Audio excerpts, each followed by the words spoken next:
Hello everyone, आज हम class 10th में एसएसटी पढ़ेंगे। ज्योग्राफी का सेकंड चैप्टर कृषि, उसका पार्ट सी। अब हम जानेंगे मक्का के बारे में। मक्का यह एक खरीफ की फसल है। इसे 21 डिग्री सेल्सियस से 27 डिग्री सेल्सियस तापमान में पुरानी जलोढ़ मिट्टी पर अच्छी तरह से उगाया जाता है।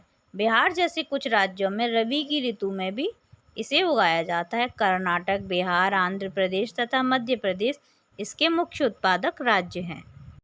दालें। भारत विश्व में दालों का सबसे बड़ा उत्पादक और उपभोक्ता देश है। शाकाहारी खाद्यान्न में दालों में सबसे अधिक प्रोटीन होता है।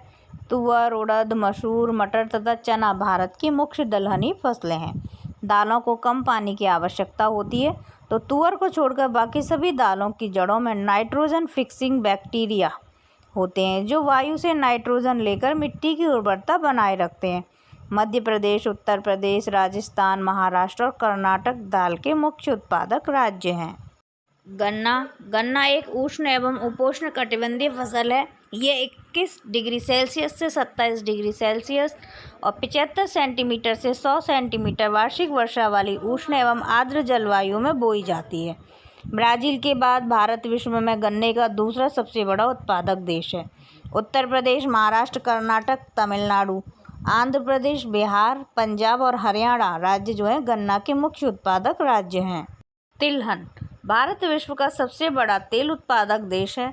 देश में कुल बोए क्षेत्र के 12% भाग पर कई तिलहन की फसल उगाई जाती हैं, जैसे मूंगफली, सरसों, नारियल तेल, सोयाबीन, अरंडी, बिनौला, अलसी तथा सूरजमुखी भारत में उगाई जाने वाली मुख्य तिलहन फसलें हैं।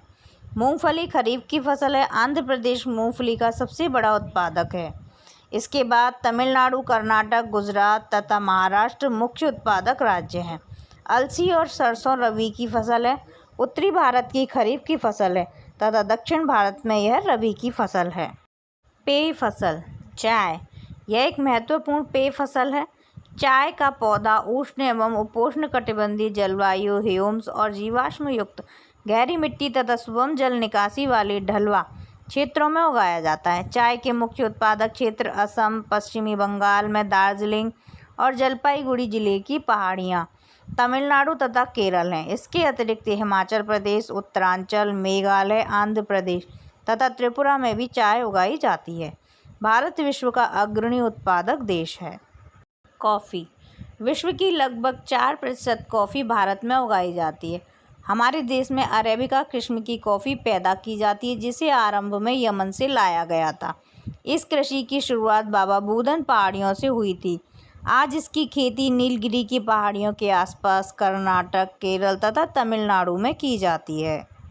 रेशेदार फसलें। कपास, जूट, सन और प्राकृतिक रेशम भारत में उगाई जाने वाली 4 मुख्य रेशेदार फसलें हैं। कपास। भारत को कपास के पौधे का मूल स्थान माना जाता है। यह सूती कपड़ा उद्योग के लिए कच्चा माल है। कपास के उत्पादन में भारत का तीसरा स्थान है। इसके उत्पादन के लिए दक्कन पठार के शुष्कतर भागों की काली मिट्टी उपयुक्त मानी जाती है। महाराष्ट्र, गुजरात, मध्य प्रदेश, कर्नाटक, आंध्र प्रदेश, तमिलनाडु, पंजाब, हरियाणा तथा उत्तर प्रदेश कपास के मुख्य उत्पादक राज्य हैं। जूट। जूट को सुनहरा रेशा भी कहा जाता है। जूट की फसल बाढ़ के मैदानों में जल निकास वाली उर्वरक मिट्टी में उगाई जाती है। फसल को बढ़ने के समय उच्च तापमान का होना आवश्यक है। पश्चिम बंगाल, बिहार, असम और उड़ीसा तथा मेघालय जूट के मुख्य उत्पादक राज्य हैं। इसका प्रयोग बोरियां, चटाई, रस्सी, तंतु व धागे, गलीचे तथा दूसरी दस्तकारी की वस्तुएं बनाने में किया जाता है। नकदी फसल। मुख्य नकदी फसलें गन्ना, रबड़, तंबाकू, मसाले, फल और सब्जियां हैं।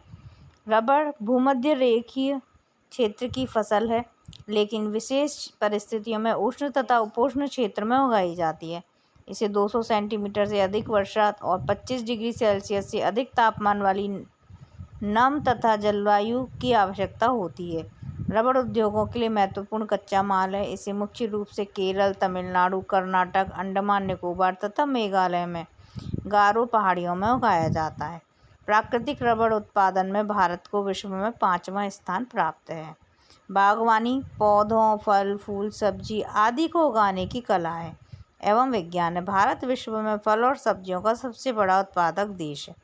भारत उष्ण और शीतोष्ण दोनों ही तरह के फलों का उत्पादक देश है। प्रौद्योगिकी एवं संस्थागत सुधार। रैटों का स्थान नलकूपों ने ले लिया है। बैलों के द्वारा हलों के अलावा किसानों ने खेतों की जुताई अब ट्रैक्टर, हैरो व अन्य जुताई उपकरणों से प्रारंभ कर दी है। खेतों में अधिक पानी भर जाने के स्थान पर अब सिंचाई ड्रिप पद्धति से की जाने लगी है। रासायनिक उर्वरकों ने जैविक खादों का स्थान ले लिया है। तकनीकी सुधारों ने हरित क्रांति, श्वेत क्रांति, ऑपरेशन फ्लड को जन्म दिया है। सरकार ने जमींदारी व्यवस्था को समाप्त कर दिया है। वीडियो तथा दूरदर्शन के द्वारा किसानों को नई तकनीक और कृषि विधियों के बारे में जानकारी दी जाती है। ग्रामीण बैंक, सहकारी समितियां, किसान क्रेडिट के माध्यम से किसानों को कम ब्याज दर पर ऋण उपलब्ध कराया जाता है। स्वतंत्रता के पश्चात देश में संस्थागत सुधार करने के लिए जोतों की चकबंदी, सहकारी तथा जमींदारी आदि को समाप्त करने की प्राथमिकता की गई है। रासायनिक उर्वरकों की बढ़ती उत्पादन लागत के बावजूद किसानों को उर्वरकों पर सहायकी सब्सिडी प्रदान की जाती है। भारतीय खाद्यान्न निगम सरकार द्वारा घोषित न्यूनतम समर्थन मूल्य पर किसानों से खाद्यान्न प्राप्त करती है।